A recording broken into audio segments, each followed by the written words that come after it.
दोस्तों, मैं दिलीप द्विवेदी आपका YouTube चैनल पर स्वागत करता हूं। जैसा आप देख रहे हैं, इस YouTube चैनल पर आपकी मैथ्स की क्लास हो रही है, हिंदी की क्लास भी हो रही है। वैसे ही मैं आपकी जीएस के कुछ पार्ट्स की क्लास लूंगा। जैसे आप लोगों को मालूम ही होगा, जीएस के अनेक पार्ट्स हैं, जैसे history, geography, polity, economics, general science, current affairs, ecology आदि। अब बहुत से लोगों के मन में यह सवाल रहता है कि जीएस हम कैसे तैयार करें, इसका अध्ययन हम कैसे करें। लेकिन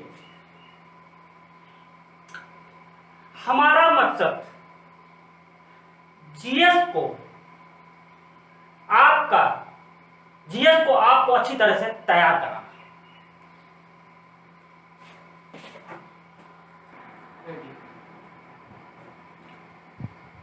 दोस्तों, जैसे मैंने बताया कि जीएस के पार्ट्स में मैं आज आपको हिस्ट्री के पार्ट के विषय में कुछ जानकारी देना चाहूँगा।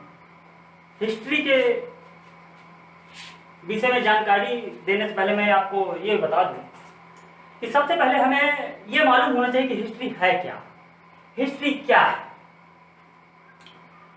तो जब हमारे पास हिस्ट्री का एक शब्द आता है तो सबसे पहले दिमाग में आता है कि जो पीछे बीत चुका है, जो भूतकाल में हो चुका है, वही इतिहास है। या जैसा हम कुछ पिछली किताबों में कुछ भी अध्ययन बुक्स वगैरह में करते हैं तो वही इतिहास है। लेकिन ये सब इतिहास नहीं है।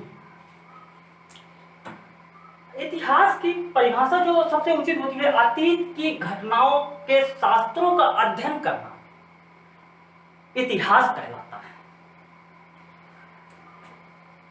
अतीत की घटनाओं के शास्त्रों का अध्ययन करना इतिहास कहलाता है।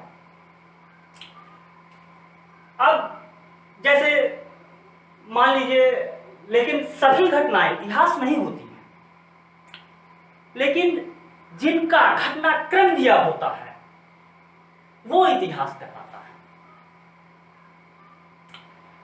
अब जैसे इतिहास के विषय में हमें मालूम चल गया, तो अब हमारे दिमाग में सीधे ये आता है कि ये हिस्ट्री, सब इसका नाम हिस्ट्री ही क्यों रखा गया।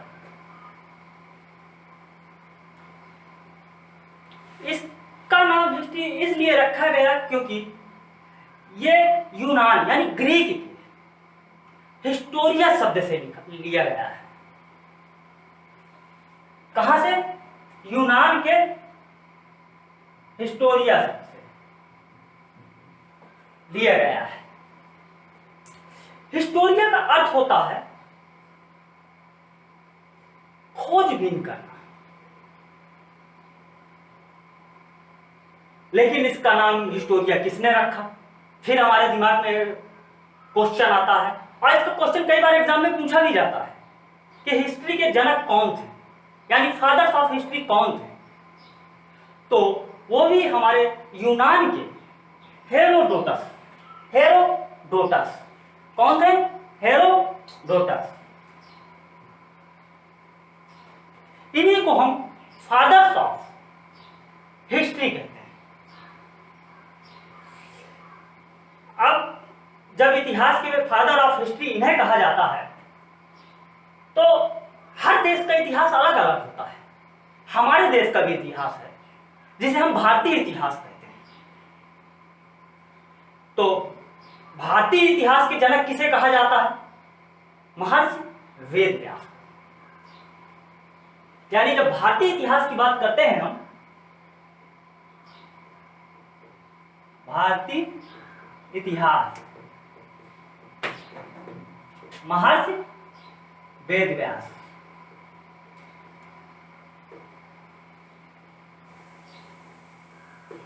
ठीक है, महर्षि वेदव्यास भारतीय इतिहास के जनक कहलाते हैं। यानी यहां से दो क्वेश्चन बन रहे हैं हमारे। एक, इतिहास के जनक कौन है, यानी फादर्स ऑफ हिस्ट्री, हेरोडोटस जो एक यूनानी थे। दूसरा, भारतीय इतिहास के जनक कौन है, तो महर्षि वेदव्यास। महर्षि वेदव्यास के विषय में आप सभी लोग जानते होंगे कि इन्होंने महाभारत का संकलन किया, यानी महाभारत जिसे प्राचीन में जय संहिता कहा जाता था, उसका संकलन किया। लेकिन हम ये कैसे जानकारी प्राप्त कर सकते हैं कि यही घटनाक्रम है, किन आधार पर हम जानकारी हमें होगी कि ये घटनाक्रम का निर्धारण हम कैसे करेंगे? तो इसके जानने के बहुत से स्रोत हैं, जैसे पुरातात्विक स्रोत। पुरातात्विक स्रोत के अंतर्गत हमें जैसे स्टैच्यू, सिक्के, स्मारक, अभिलेख से हम पुरातात्विक स्रोत के विषय में जानकारी हमें प्राप्त हो सकती है। जैसे स्टैच्यू, स्टैच्यू क्या है? जैसे हम पढ़ते हैं हड़प्पा काल में नटराज की मूर्ति मिली, मातृ देवी की प्रतिमा मिली, ये एक स्टैच्यू हो गई। अब यहां से एक क्वेश्चन बन जाता है कि मातृ देवी की प्रतिमा किस काल से प्रारंभ हुई? तो हड़प्पा सभ्यता यानी सिंधु घाटी सभ्यता से। फिर दूसरा पॉइंट है सिक्के। सिक्कों की बात करें तो 6वीं शताब्दी पूर्व ही, बहुत पहले ही हमें पंचमांश सिक्कों की जानकारी प्राप्त होती है। फिर उसके बाद हम आते हैं, कुछ अशोक के सिक्के भी प्राप्त होते हैं। फिर इसके बाद हम समुद्रगुप्त में आते हैं। समुद्रगुप्त में के सिक्के में हमें समुद्रगुप्त के को बीड़ा वादन करते हुए दिखाया गया है। समुद्रगुप्त के बीड़ा वादन करते हुए दिखाया गया है, जिससे हमें यह जानकारी प्राप्त होती है कि समुद्रगुप्त नाम का एक शासक था जो वीणा बजाता था, वीणा वादन करता था। तो हमें एक क्वेश्चन यहां पर यह भी जानकारी मिल जाती है कि हमारे देश का सबसे प्राचीन वाद्य यंत्र कौन सा है, तो वह है वीणा।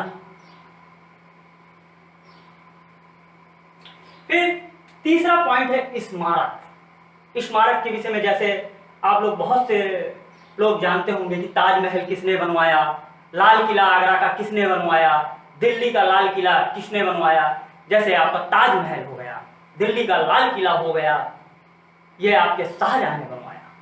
तो हम लोगों को यह जानकारी प्राप्त होती है कि एक शाहजहां का नामक शासक था जो इस समय था और उसने ताजमहल और दिल्ली के लाल किले का निर्माण कराया। वैसे ही अकबर ने आगरा के लाल किले का निर्माण कराया। फिर दिल्ली के लाल किले में मोती मस्जिद का निर्माण किसने कराया, तो मोती मस्जिद जो बनी हुई उसका निर्माण कराया था आपके औरंगजेब ने। ऐसे ही आगरा के लाल किले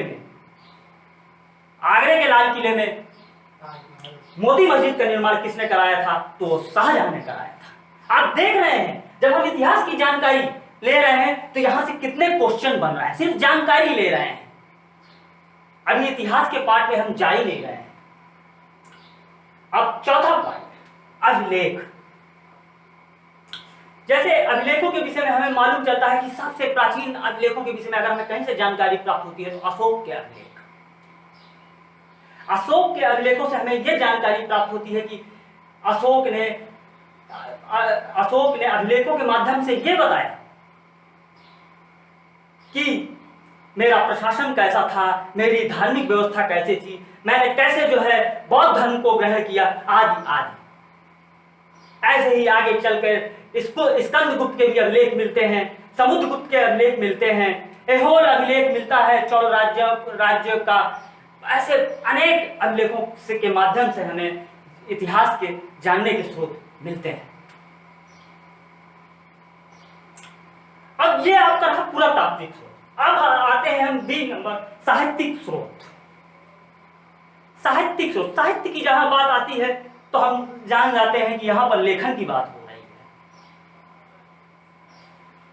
अब जब लेखन की बात आती है तो इसको भी हम दो वर्गों में विभाजित करते हैं, एक धार्मिक स्रोत, दूसरा लौकिक स्रोत। धार्मिक स्रोत क्या है।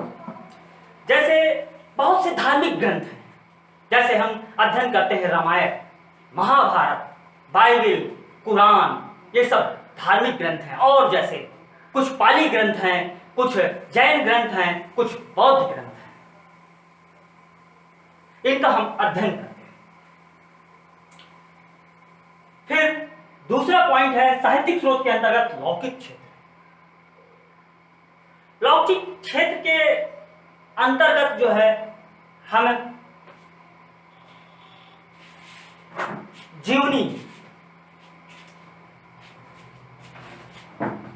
आदि का अध्ययन करते हैं, जैसे भद्रबाहु की कल्पचरित्र, हेमचंद का परशिष्ट वर्मा आदि।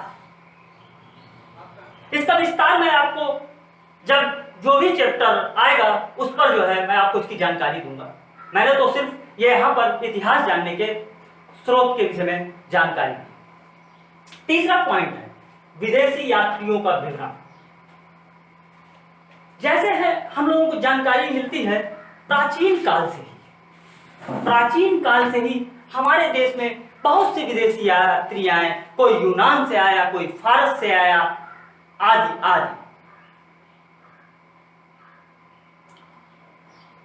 जैसे मोरक्को से अब्दुल रज्जाक आता है, इब्न बतूता आता है। फिर हम आते हैं मॉडर्न इंडिया में हॉकिंस आता है, तो वो यहां पर आते हैं। और उससे भी पहले प्राचीन काल में हम जब जाते हैं तो देखते हैं कुछ चीनी विदेशी यात्री भी आए, जैसे फायान चंद्रगुप्त द्वितीय, चंद्रगुप्त विक्रमादित्य के समय में आया, हेनसांग हर्षवर्धन के समय में आया। इसके बाद एक चीनी यात्री हिस्सिंग 671 ईस्वी में आता है। इस प्रकार से बहुत से विदेशी यात्री आते हैं और यहां से जाने के बाद या यहीं पर रहकर बहुत से अपनी पुस्तकों में भारत का जिक्र करते हैं कि उस समय कौन सा शासक था, कैसे शासन कर रहा था, आदि आदि।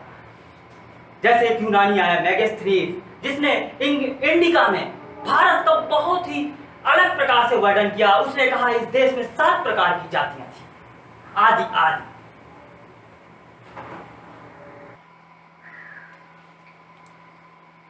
दोस्तों, जैसे मैंने यहां पर बताया आपको इतिहास क्या है, इतिहास शब्द कहां से आया, यूनान से आया।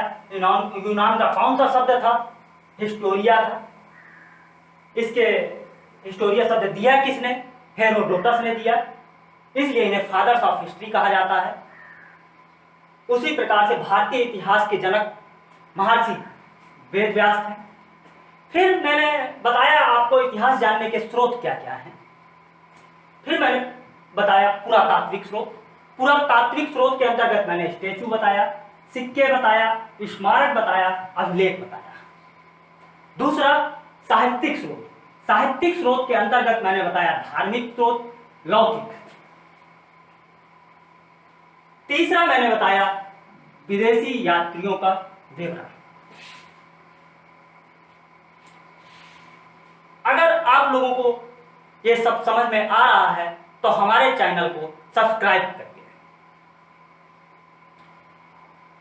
फिर आज मैंने आपको इतना बताया, कल हम भारतीय इतिहास का अध्ययन करेंगे।